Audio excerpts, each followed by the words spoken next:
Hindi the highest, kailangan mo kayo masigurado na sa langit yung punta niyo. 6, 9, 10, 10. Dalawa na yung 5. 7. Okay, sino 10? Okay, bakit ano? Bakit ka na masigurado? Paano ka masigurado?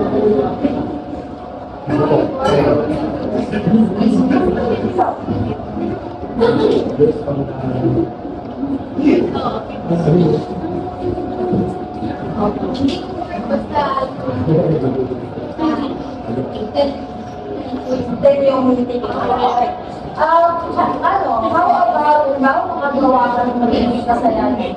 For example, walang murder, suicide, sure ba ito? Yes, no. Yes, bakit sure ba ito? Hindi pa lang tapos alam mo naman dito magiging na sobrang matito yung nagsisundan mo naman at sabi ka Suicide, paano ka makagawa? Wag suicide, hindi na sure ikaw. Saan ko lang? Kaya ba ito ikaw?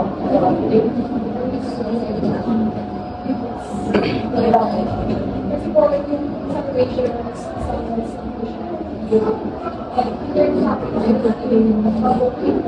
Pero kasi okay. Hindi na nila pen. Ikot siya.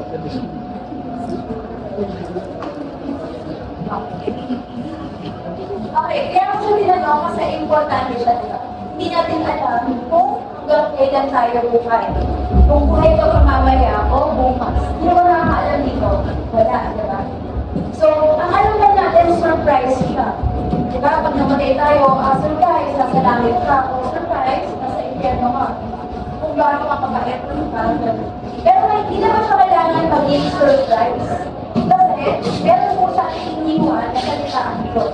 Naniniwala po ba kayo sa Bible? Yes. Okay. So, sabi ko sa Bible,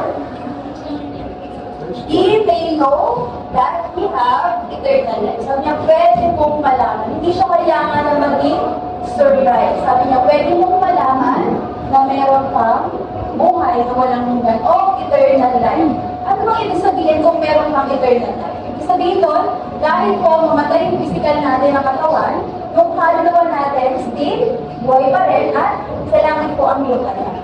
Okay? So, kailangan mo po makuha yung eternal life para masigurado mo sa langit ka kung doon ka. At ano, paano mo siya makukuha?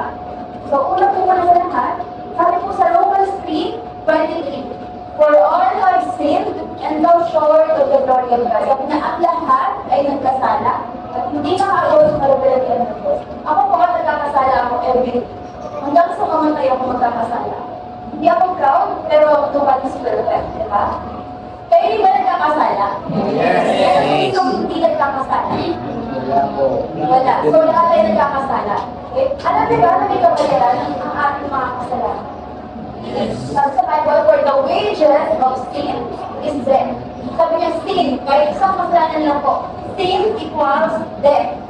So, ibig sabihin ako, meron akong death penalty kasi may sin ako, may sins ako. Kaya din po, meron din kayong death penalty. Okay? So, ano yung death penalty dito? Pag namatay tayo, nung kaluluwa natin, meron ang second death at pangalawang pumatay. Sabi sa Bible, and death and hell were cast into the lake of fire. This is the second death. So, ano yung lake of fire? Kung di-respect ko siya yung feeling na, siguro, naranasan nyo na bang mapaso or madalas ka ng mantika? Yes. Mantika lang yun. Eh, what if lake of fire? Para siyang lava sa volcano. Sipin nyo pagtamoy sipin sa'yo. Diba? Tunog na yun agad. At ano, sabi sa Bible, forever. Sabi sa Bible, and the smoke of your torment ascended up forever and ever. Yung 1,000 years na forever.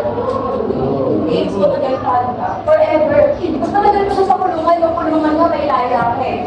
Sa impyerno, wala. Wala kang laya. Sabi mo po sa Bible, and they have no rest. Walang pahinga. Day or night. Naranasan nyo na bang hindi matulog sa gabi? Sa gabi pa lang ang sakit ka sa ulo. How much more kung forever kang walang tulog? Tapos, nasusunog siya ka. Di di ba? Okay, ito po sabi sa Bible. So, be tormented day and night forever and ever. Pero baka inisip natin, hindi naman ako pumatay eh. Maliit na yung kasalanan ko. So, baka may chance pa ako, magpapasalamin. So, tingnan natin kung gano'n. Ito po yung mga kasalanan na guilty sa second death or sa imperial. Sabi ka ba, the fearful. Meron mo dito patatamunin. Meron, okay? But the fearful and unbelieving, yung mga hindi naniniwala sa Diyos, meron ba dito? Yan naman. And the abominable, mga kasalanan sulam-sulam, murderers, mga matay tao, wala naman. Fornicators, nakikiapid. Sorcerers, mga witches, black magic, and idolaters, sumasamba sa Diyos-Diyos. Meron dito nagbabaw sa rebulto? Okay, kung wala, yung last, for sure, all liars. And all liars shall have their part in the lake which burneth with fire and brimstone. Which is the second death. Sabi niya, lahat ng sinungaling ay may parte sa second death o sa impyerno. Ako pa naman kasi sinungaling ako. Napakadali kasi sa bibigyan natin, makakatuwa tayo ng sinungaling. Eh, di ba? Yes. Meron rin yung ginagawa sinungaling. So, lahat tayo liar, di ba? Okay. So, lahat tayo liar. Pero sabi sa Bible, mag-isip ka lang ng masama. Ng cause of foolishness. Kasi mag-isip ka lang, di ba? Di ba ginagawa, isip mo ba ng kasalanan mo? So, kung gano'n, saan tayo pupunta? Lagi mong impyerno, di ba? Pina-values. Lahat tayo deserve sa impyerno. Pero, kung may values, may going to be tayo.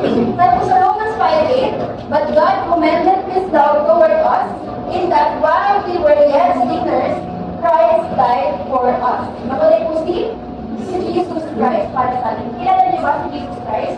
Yes. Diba? Siya naman tayo. Ito yung pinakasikat na verse sa buong Bible. Familiar? Yes.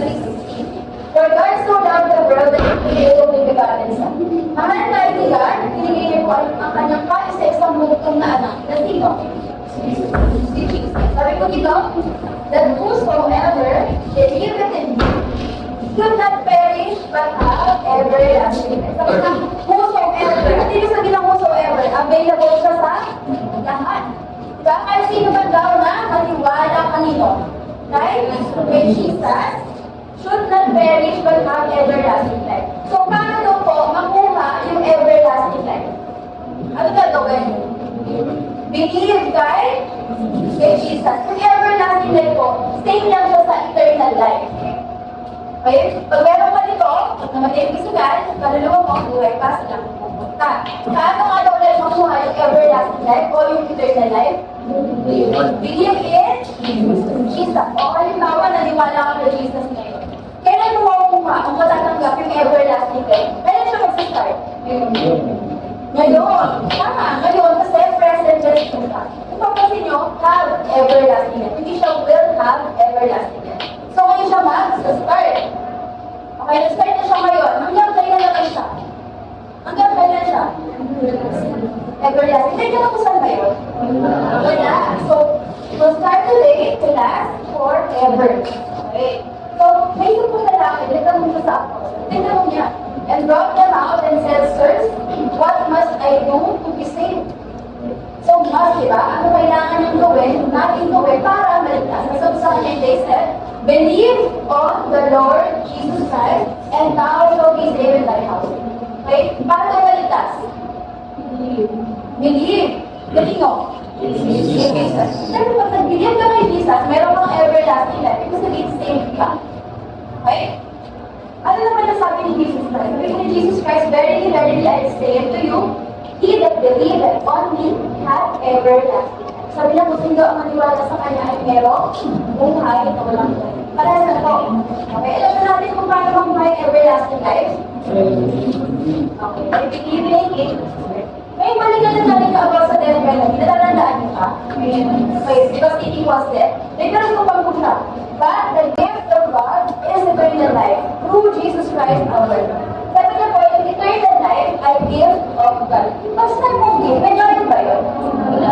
Free. Basta mong gift, free siya. Iba siya sa reward. Yung reward, paano mo makukuha? May gagawin ka muna, diba? Okay, sample. O, kunwari, bigyan ka ng gift. Pero hindi ako sa ng piso. Gift ba ba yun? mo siya, purchase mo na siya. Okay. Sample, yan ko ng gift. Pero, bago mo kumuha yung gift, susundin mo muna yung mga utos. Yung magsimba ka every Sunday, magkasal ka every night, kung gagawa ng masama, kung mabutin ng gagawin mo. Tapos, mag-serve ka sa church. Gift pa kayo. Hindi na, ang dami siyang ginawa, di ba? Sabi ka siya, gift, reward ka. Okay, sample.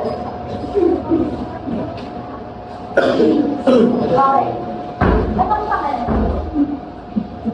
Lady. I guess. Wala mo na mag-boyfriend. Ano mo na? Pag-birthday mo na. Okay. Alcaraz naman. Si Alcaraz, nagbigay siya ng gift kahit sa bata. Sino nagbayad? Si Alcaraz ba o sa bata? Si Alcaraz. Okay. So siya nagbigay. Hinihingan ba niya ng bayad? Hingan ba siya ng bayad ni Alcaraz bago niya makuha? Hingan ba niya ng ambag o participation bago niya makuha yung gift? Hindi. Hindi, di ba? Kasi gift siya. So, doon sa pag-gift, kung sino nagbigay, siya yung magpapakahirap, siya yung magbabayad, yung tumanggap, kung na siya gagawin. Hindi ka sabi, gift of God is eternal life. So, yung eternal life po, regalo sa atin ni God. Para makapunta tayo sa okay. So, sino ang nagbayad? Sino ang nakahirap para makuha natin yung eternal life? Tayo ba o si God? Si God. So, paano niya pinagbayaran? Paano niya pinaghirapan? Yung gift niya sa atin na eternal life, paano niya yung in-earn? Paano niya pinagbayaran?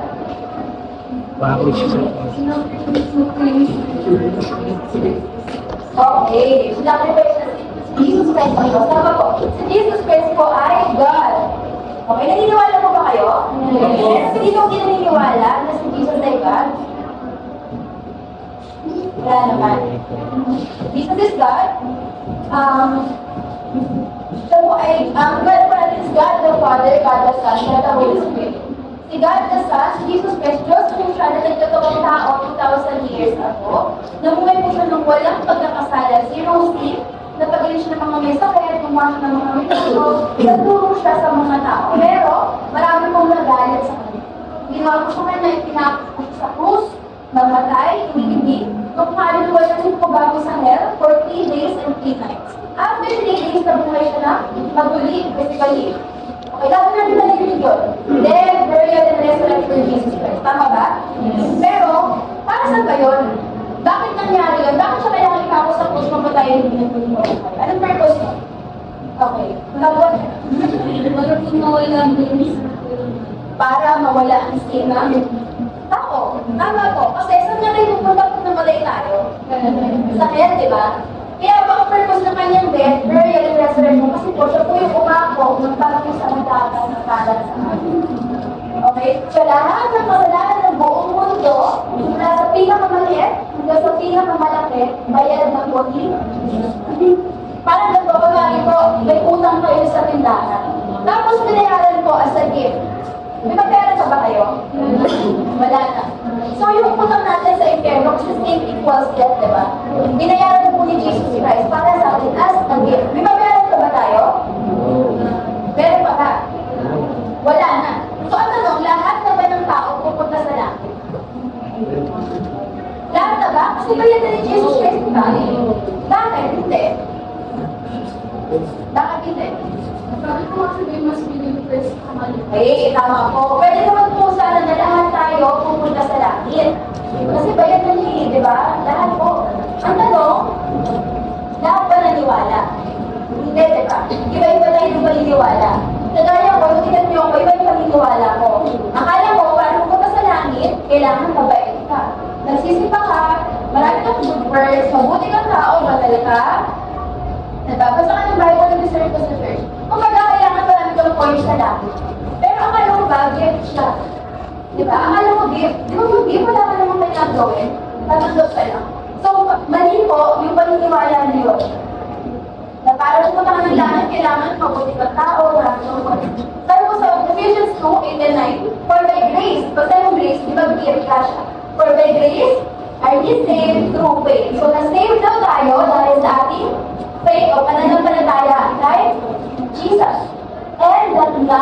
yourselves. Ano yung sabihin ng not of yourselves? Hindi dahil sa ating mga sarili. Tama ba? So, hindi dahil mabait ka, hindi dahil nag-church ka, hindi dahil nagsusunod ka sa church, hindi dahil nagbabasa ka ng Bible, banal ka, mabuti kang tao. Kung ano man yung ginawa niyo dito sa mundo, hindi dahil doon. Not of yourselves eh. Bakit? Kasi it is the gift of God. Regalo to ni God. So, kung regalo niya, ikaw ba nag-effort? May ambag ka ba? May participation ka? Wala. Not of works, lest any man should boast. Para walang taong magmamayabang. Sample, kunwari po namatay po tayo, tapos ayaw tayo po pasukin sa langit. Pwede naman sabihin kay God na, Lord, makasukin ako sa langit kasi yung nagbubuhay ako, mabalik ako. Nagsisimba kasi ako eh. Marami ako nagawang mabuti. Marami ako natulungan. Nagbago ako, nagbagong buhay ako. Diba? Nag-serve ako sa church. Pag ano yung sinabi ko, kanino ako nagtitiwala? Kay God ba o sa sarili ko? Sa sarili ko. So yung ibig sabihin na, believe on the Lord Jesus Christ. Kailangan po ang pinapaniwalaan ng tigat mo sa langit ay yung kanyang death, burial, and resurrection. Isa lang po hindi po pwedeng dalawa. Sa Lilith, sa mga kaibigan. Hindi po pwedeng gano'n. So, pipili ka lang po kung sino magdadala sa'yo sa langit. Good works mo o si Jesus Christ. Death, burial, and resurrection. Ano pipiliin mo? Sarili mo o si Jesus Christ? Si Jesus Christ po. Siya lang po. Sino ang gusto mo magbayad ng kasalanan mo? Di ba sin equals death? Sino ang gusto mo magbayad mo sa impyerno? Ikaw mismo sa impyerno forever o si Jesus Christ na po ang nagbayad mo para sa'yo? Si Jesus. So ngayon ba, naniniwala na kayo na bayad na lahat ng kasalanan mo ni Jesus Christ? Okay, kung naniniwala na kayo, ano yung gift na nakuha mo? Eternal life. Starting today, March 19, 2026, meron na po kayong eternal life. And it will last forever. Ang tanong po, what if? After 5 years, may magawa kayong kasalanan. Sample lang po ha. Murder or suicide. Ano mo siya? Salamat sa impyerno. Impyerno? Sino sabi sa impyerno? Sino sabi sa langit? O yung body is safe.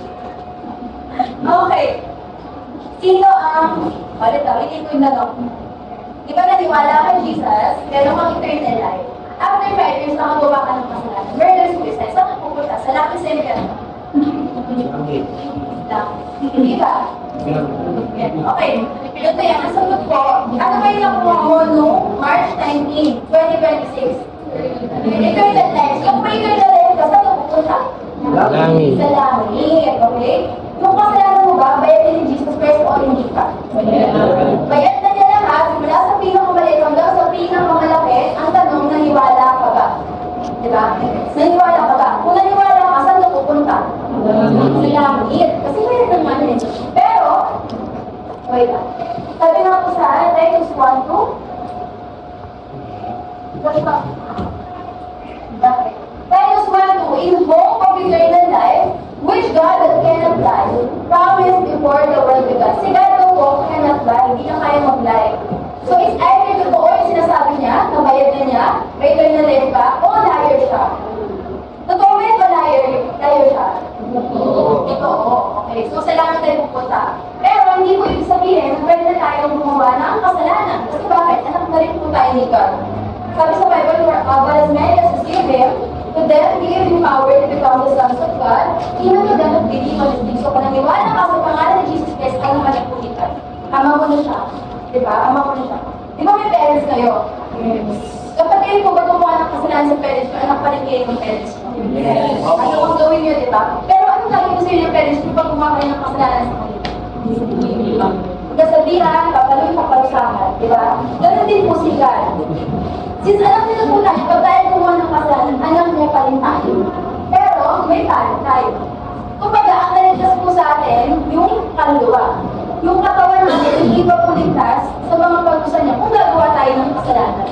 Okay? Pumatay tayo, pwede tayo makulong. Magkasakit, mamatay, pwede madamay yung family natin. Pag suicide, ang napatay natin yung katawan, hindi po yung kaluluwa. Hindi po natin kaya patayin yung kaluluwa. Kasi may eternal life po yan at pulipan, di ba? Hindi ka. So, ang panusan po niya, syempre, kasalanan pa rin siya. Ang panusan niya, kung nasa lahat, hindi ka na makakabalik. Diba? Wala nang bawian. nilang pagdudusahan yung ginawa mo. Forever nilang maaalala yung ginawa mo. Diba? May effect po sa kanila. So, parang sila yung pinarusahan. So, ganun po yun. Pero yung kaluluwa mo, save pa rin po. Salamat po. Okay. So, ngayon po, tatanungin ko kayo, ano ang kailangan yung gawin to make sure na salamat kayo po? Kanino? Kanino may business?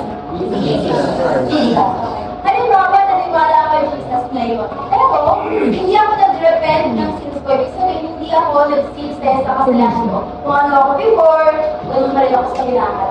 Saan ako pupunta? Sa langit, sa impyerno?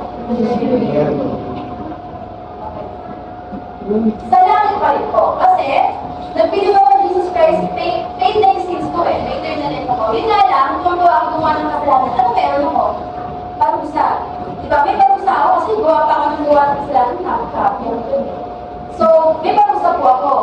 Tsaka yung nag-member, sino gumawa yan? Ako ba o si God? Yung pagsisisi sa kasalanan, sino gumawa? Ako o si God? Ako, di ba? Ako ang nagsisi. So, word ko po yun. So, pwede ko bang i-add yung word ko sa salvation? Hindi. Yung salvation ko, only the death, burial, and resurrection. Hindi ko natin pwede i-add yung salvation sa, yung repentance of sins sa salvation. Tsaka hindi ko pwede, yung salvation ko, one moment lang, di ba? Sinabi niyo, di ba? Okay. Di ba? One moment lang siya. Once you believe in Jesus Christ, it will last forever. One moment na lang yan. Hindi mo yan, ngayon anak ako ni God. Bukas pag gumawa ko ng kasalanan, hindi na ako anak ni God. Tapos pag nagsisi ako, anak ulit ako. Pag di ako nagsisi, may nakagawa ko ng kasalanan, hindi na naman ako anak. Hindi ko na gawin. Okay? Okay. Okay, naman. Naniwala kayo kay Jesus. Pero, nakagawa kayo ng kasalanan. Dalawang yung ulit. 10 years, 5 years, yun nga, murder, suicide. Saan kayo pupunta? Langit yung pera. Langit. Pero, malaki yung patusya mo. Malaki yung patusya mo. Okay. So, kanina tinanong ko kayo, gaano kayo kasigurado pupunta kayo ng langit? Sabi, iba 10, di ba? Iba 8, 5, 4, 8. Okay. Ngayon, 1 to 10, gaano na kayo kasigurado sa langit kayo pupunta? 9. 10. 4. Okay. Kapag halimbawa, baka sa percentage na sagot mo, kahit ang sagot mo 99.99%, no pa rin yun. No pa rin yun. Sabihin, hindi ka pa rin sure. It's either yes or no. Kung 99.99%, hindi ka pa rin siguradong binayaran ng Jesus Christ because lang mo, death, burial, and resurrection niya. Hindi ka sure na may eternal life pa talaga. Ligtas na ba talaga? So, hindi ka pa rin paniniwala. Maybe confused ka pa. So, pag gano'n, gabal naman siya. So, kailangan mag-pray ka kay God. Yung gawa ng universe. Diba? So, yung walang God, naiintindihan ko talaga totoo ang confused. Kasi importante po siya. Kahit bata pa tayo, kung mahirap, mayaman, bata maganda, kapatid lang, hindi mo natin lahat ng government na tayo. Tsaka yung family natin, kailangan palagi nila. Ilang tayo, di ba? So, mag-pray po tayo dito. So, dito naman sa mga naniwala, mag-pray po tayo. Dahil lang yung prayer ko, pero kailangan pang bakar. Okay? Let's pray. Dear Jesus, ako po yung makasalanan. Ako ay makasalanan. At karapat dapat pumunta sa impyerno. At karapat dapat pumunta sa impyerno. Ngunit ako po yung naniniwala. Ngunit ako ay naniniwala Na kayo ay namatay. na kayo ay namatay, inilibing, At muling nabuhay. at muling nabuhay Para sa akin. para sa akin. Bigyan mo po ako. Bigyan niyo po ako ng buhay na walang hanggan. ng buhay na walang hanggan. Hindi lang po ako nagtitiwala. Hindi lang po ako nagtitiwala. Hindi sa aking sarili. Hindi sa aking sarili. Maraming salamat po. Maraming salamat po. Sa pangalan ni Jesus. Sa pangalan ni Jesus. Amen. So, tayo yung ngayon, ligtas na po kayo. Ngayon po yung birthday. Salamat. Okay, survey po tayo ah. Bilang po kayo sa survey. Wait.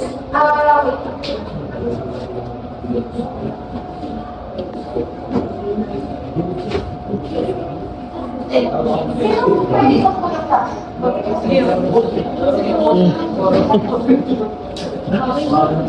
Bugo, hindi pa. Ako pa yung lang. Okay.